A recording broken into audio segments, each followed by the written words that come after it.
ಸಾಧಕರೆಲ್ಲ ಕಳವಳಿಸಿ ಕೆಟ್ಟರು, ವಿದ್ಯಾ ಸಾಧಕರೆಲ್ಲ ಬುದ್ಧಿಹೀನರಾದರು, ವಿದ್ಯಾ ಸಾಧಕರೆಲ್ಲ ಬುದ್ಧಿಹೀನರಾದರು, ಪವನ ಸಾಧಕರೆಲ್ಲ ಹತ್ತು ಕಾಗೆಗಳಾದರು, ಪವನ ಸಾಧಕರೆಲ್ಲ ಹತ್ತು ಕಾಗೆಗಳಾದರು, ಜಲ ಸಾಧಕರೆಲ್ಲ ಮೀನು ರಕ್ಕಸರಾದರು, ಜಲ ಸಾಧಕರೆಲ್ಲ ಕಪ್ಪೆ ಮೀನುಗಳಾದರು, ಅನ್ನ ಸಾಧಕರಲ್ಲ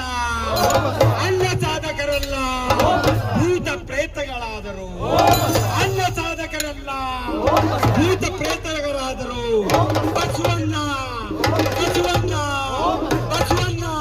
ಸದ್ಗುಣ ಸಾಧಕನಾಗಿ ಸ್ವಯಂ ಲಿಂಗವಾದ ಕನಾಗುವೇಶ್ವರ.